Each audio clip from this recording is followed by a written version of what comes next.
do it.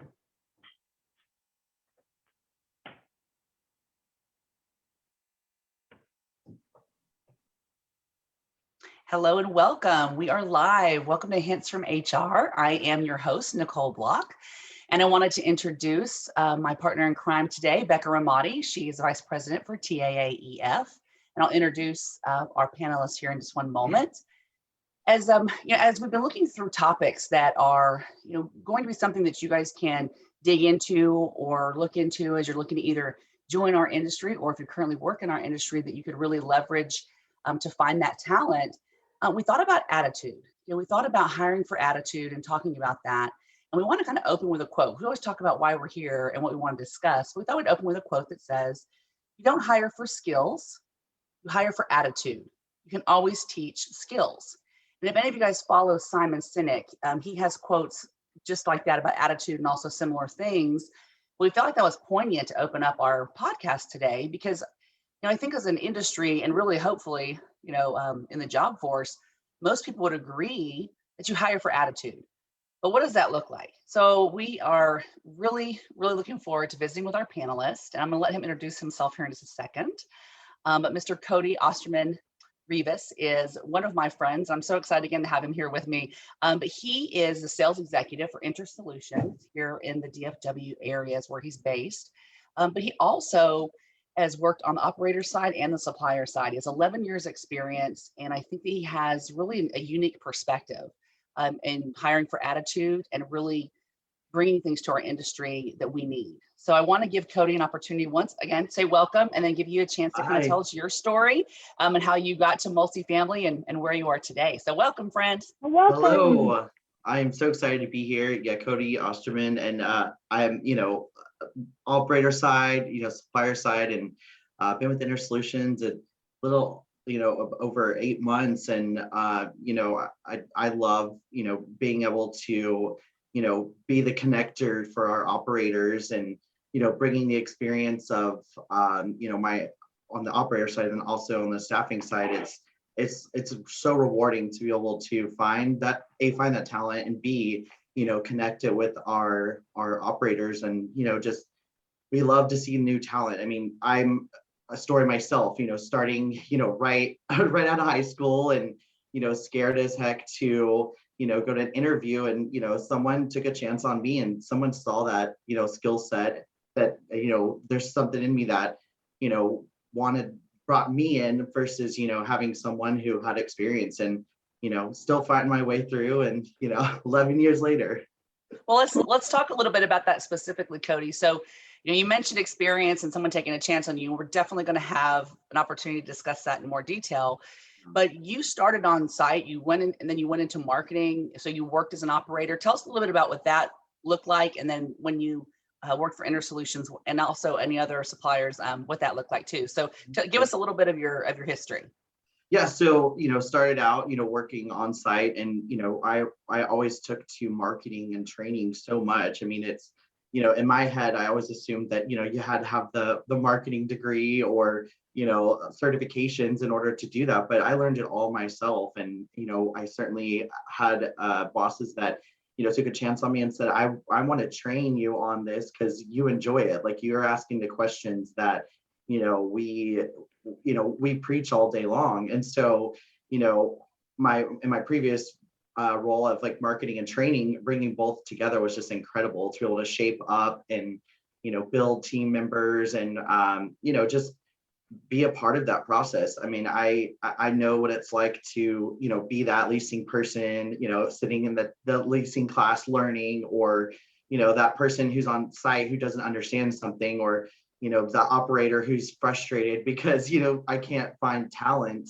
Right. And so essentially going that route and building my way up on training.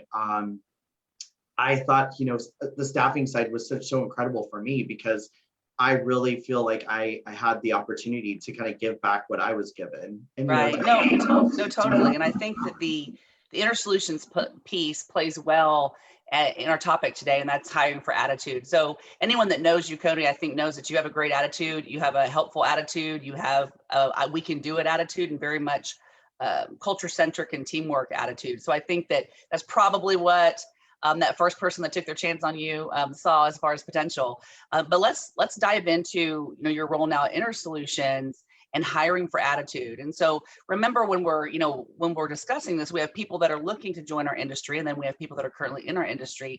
So I'll kind of ask you some questions on both sides. But when you are meeting with a new candidate that wants to potentially temp with with us in our industry, how do you gauge attitude? What questions do you ask them so that you can help to kind of gauge if they have a good attitude?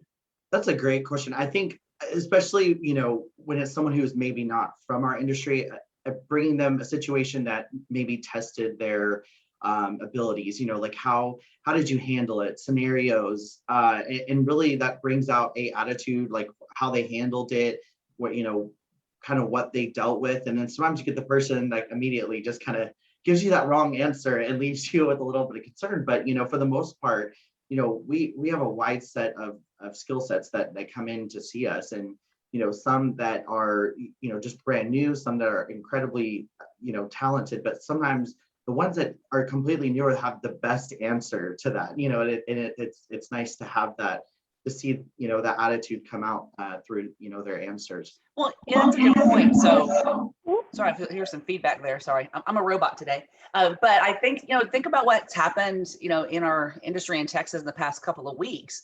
You can take the freeze, and you can take the challenges that we had, and you can have a totally different response and attitude, to where people are answering the question by saying that, yes, it was difficult.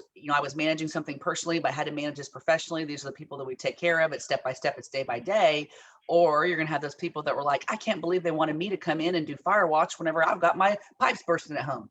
So it's probably the same situation. It's just, how did they manage through it, and how was their attitude in talking about it? So I think that those, similar to what we've talked about in our interview series, is that it's how you're answering that question. Yep. And what would you suggest maybe for the job seeker? So, so again, the operator's going to ask that question. But what would you either, caution the job seeker or encourage a job seeker to do so that they can convey that attitude? What would you suggest? I think honesty is incredibly key in that point. Also like eagerness and integrity, just provide, honesty. And I think especially, when, like, I'll go back to when I first interviewed for, a leasing agent, or when I interviewed for a marketing director. I remember one point where, my former boss, Melanie Stiles, asking me, very hard-hitting questions, and me going, I'm going to be honest with you, I don't know the answer to that. And I think that honesty is key. And I think that it really shows like the integrity, and it just shows your eagerness to like want to grow, to learn, and to build within this industry. No, absolutely. We've heard that through a number of these episodes about just be honest and truthful and be genuine, and that seems to keep coming up.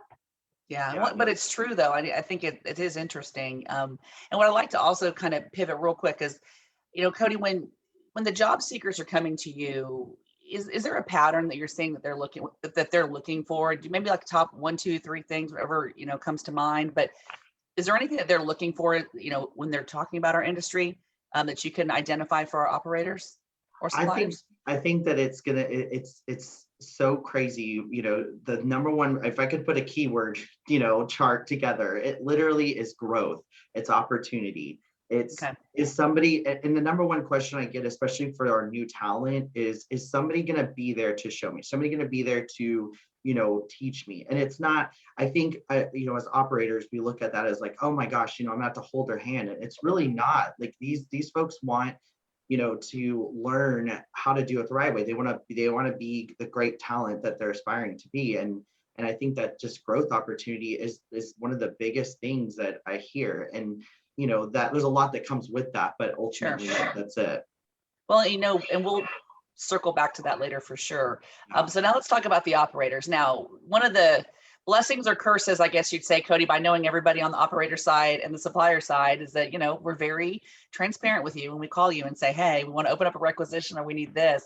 What would you say the top 3 things are that an operator or supplier, when they're reaching out to you to find a candidate, what do they give you as their top 3?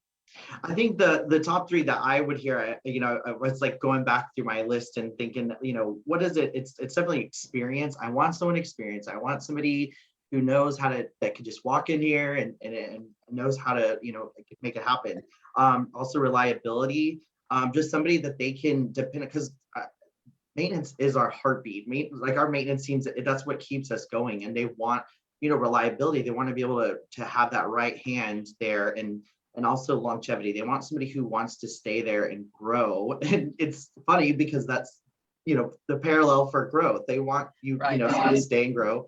Our new talent wants also to grow. So yeah, and that's interesting. So you have, and right now, again, with these types of podcasts and talking to such a vast, kind of experience pool that we have, is that, operators and job seekers, you're not far off. We're not far off the mark here. So if you have a job seeker that's looking for growth and development, and you have an operator that's looking for dependability, right, and they're looking for longevity, experience is what we need to talk about. Experience is a double-edged sword. I would say is that sometimes, you hire someone that has all this experience, but it might not be good for your culture, or it might not be a good fit for your team dynamic, or it might not be the way you as an operator or supplier want your employees to do that task, the way that, et cetera, et cetera. So it is interesting with experience.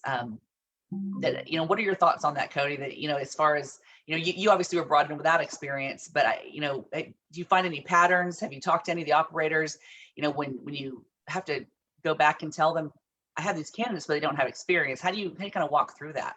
I think that, again, we're going back to honesty, transparent, being transparent. And I mean, that's something that I'm like, hey, we have these candidates out here, but the one that's calling, the one that's showing up, the one that's doing the best job is the one that may not have everything that you need, but it's certainly something that we can train on. And I think that, I'm seeing out there that there's some operators that are like, I'm willing to take the risk because we will pay to have, to HVAC, certification, or any kind of, certifications at all. We're willing to do that. And I'm seeing more of that now than I ever have. And I love to see that, because that's providing that growth opportunity. Yeah. And what are your thoughts too? We've talked, and I know in previous series, I know Becca's to handle our feedback, but in previous episodes, we talked about, especially during resume writing for the job seeker, is trying to help either the job seeker and or the operator to find parallel experience. We've used that term a couple of times, to where if you're in a service industry, then you probably do have experience. That's why I say it's kind of a relative term, because if you've been a server for 2 or 3 years, then can you probably anticipate someone's needs and deliver customer service, and and try to ask questions and follow up and those types of things. So I think as operators, we need to ask ourselves the question of, okay, what does experience mean to us? Are we missing opportunities because they don't have industry experience? I think we're kind of cutting our nose off to spite our face on that one. Right. But what are your thoughts on parallel experience, and how do you find, have you had to have those conversations with job seekers to kind of help show them how they fit? We have talent match tools that we specifically relate to, resume versus experience, and try to, in the interview process, vet that out and really explain the parallels and how similar they are. Because nothing frustrates me more than an interview with someone who doesn't have experience. Like, well, I don't have, but I'm like, you have everything here. You have more knowledge in this than the most experienced leasing person or the most experienced maintenance person. And really building up that confidence and explaining and matching the talent with what's needed out there is key. And I think that we have people that have vast knowledge that can be utilized on property and bring that skill set and growing it. So I think that it's key for the interviewer, the person to take that time to explain the parallel and really match it up with what's needed and what they know. Well, and similar, as we've tried to take a lot of this information and hopefully again open a dialogue between the job seeker and the operator and supplier, is that I think in this instance, I think the operators or suppliers probably could ask that question. But to your point, you're trying to kind of build up that candidate to say, actually, you do have parallel experience. And if we don't have those conversations, it's hard for us to sell ourselves in an interview, So I think as a job seeker, if you're listening to this, truly understand that parallel experience and be able to give examples and be confident in how you present it. Because if you're not presenting confidently that you have that experience, then as an operator or supplier asking the question, I'm not going to believe it. Yeah. I mean, it's always like, because again, it's every hire is a calculated risk. So it's not that taking a chance is a challenge. It's just how calculated, is that risk. What is it? Confidence is key. Oh yeah, confidence. We have attitude. We have confidence. It is interesting because they're not talking about technical skills. And we are not hiring people to operate on people's brains. So there's not a technical, component. We're hiring someone to have a servant's heart. We're hiring someone to be a problem solver. And I think sometimes we overcomplicate things. On both sides, as a job seeker and as the operator. Yep. And now also, Nicole, sorry. Now is such a great time to have these conversations because operations and how things are being done, they're changing. We've had this weird year where we've had to, do things differently. And a lot of those things are going to remain, how things go back to normal. And so now is a great time to think about that and to look differently about how you hire. And I don't know, Cody, if you're seeing that yet. Oh, for sure. And I think that, just all the challenges that we're facing now, this is kind of maybe a little off on examples, but, I was somewhere the other day where we saw a girl struggling with, the COVID procedures and trying to manage. It was a little pizza place. And I was in there and I'm looking at her and she's handling, everything, just fine. And I'm like, you are working so hard. And she was so great at customer service. And right then and there, I'm like, give me a call if you're ever looking for a job, Yeah. And I think that this now is a time that we're seeing more stress put on our teams and on just everything around us. And I love that, we're really thinking out of the box right now. And we're really looking at like on previous series, like, talking about other industries that we could tap into. And I love that, as some of our, operators and also for us, we're really looking outside of the box and trying to, be creative and try and find that talent. Well, and I would just challenge, as the disruptor on the call, just kidding, but I would really challenge the operators, to really ask yourselves, are we really thinking outside the box? Are we really looking at other industries?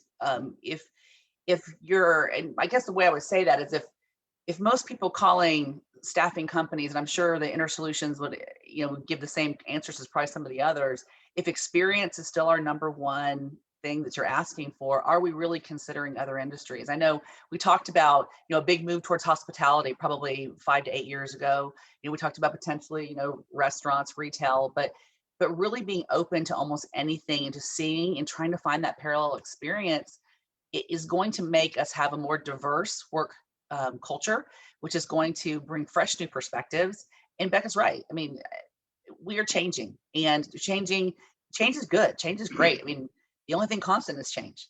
But I think that if, I would, as an operator and a supplier that's hiring, I would really ask yourself, because I think, again, we get into the cliches of, oh no, we're open to other industries, but are you? I would look at who, what did your last 10 hires look like? And how have they, look at your turnover, did experience pay off as much as you thought? I don't know, maybe for your company it did, but similar to the maintenance tests and the job descriptions, the emergency procedures, it's just a great time for all of us to just ask the question, So let's talk a little bit though. I know when we were doing our intake, one of the things that I found interesting to kind of help connect the job seekers and the operators, Cody, is that sometimes the operators ask for things that are contradictory or that don't make sense. Sometimes they're asking for, like you gave me the example with the make-ready person. If you want to give that one, I think that's great. Maybe we can give the operators a way to reframe that. So if you can share with us that, that elusive make-ready person that doesn't exist, would be great for our operators to hear. Right. It's a scenario of like, I want the person with 15 years experience to come into an entry-level position. And it's like, it's not, fair, obviously, to the person looking for the job, but, it's also, I mean, I hate to use cliches here, but, it's like you get what you pay for. And so, it's like you want, work, $1 million job very little budget. And it's like, right. And I think that it's critical for us. And that is, we were talking about this yesterday, like there's a lot of positions out there open, especially on the maintenance side. And it could be 5-10 cents that, a maintenance person jumps ship for. Right. And I'm like, are we truly taking care of our teams? Are we, whether it's compensation, growth, and we're seeing that, like I just said, I want, somebody, I want to pay the minimum amount and get the quality of, somebody where I could pay this amount. And it's like, are we truly doing ourselves, paying the right, amount and making sure we're getting the, right job? Or asking for the skill set that we need and being able to compensate fairly. I think if you're asking for someone with 15 years experience, and I think the one you gave me yesterday was a make ready that was HVA certified to take call as well and still pay the minimum. And I know the operators are probably kind of going, really? But it happens, and so I think if we kind of connect those dots, I mean, Cody just said their number one is growth and development. Your number three, again, our little straw poll here, your number three is longevity, and then number two is reliability. So I think that if you can frame it with the growth pattern that you're expecting, if you bring in a make-ready person who's willing to learn, and then you want them to be certified, like you said, they're willing to get certifications done, and that's part of the growth and development. So I think those types of examples, if we can figure out a way to make that clear, if we can figure out a way to make that candidate believe that we are invested in their growth and development and give those examples. If you want that make-ready technician to take call, then you bring them in as a make-ready technician, you coach them, you develop them, you grow them, you get them the certifications, then they're on the precipice of being, a maintenance technician and taking call. Yeah. So I think that those are the things that are interesting. When I heard kind of your feedback, it's kind of paradoxical.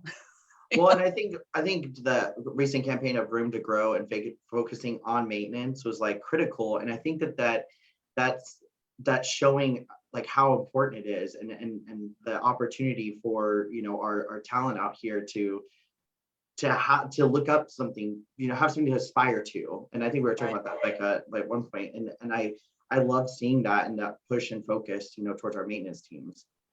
Well, and I think the entry-level position, being able to share, I think what's great for you being in the position you're in, Cody, is you're what we call a Rosetta Stone. You speak supplier and you speak operator. It's different language, right? But you're able to help them understand, one, joining the industry. So I think for you to be on our Hints from HR, panel, we're so excited because you're one of the gateways that people are getting into our industry and finding our industry. So it's so crucial for that first step, to be, confident, that first step to be, in lockstep with our industry. I think it's just really so important. But you're talking to the people that are going entry level, and you're talking to the people about their path.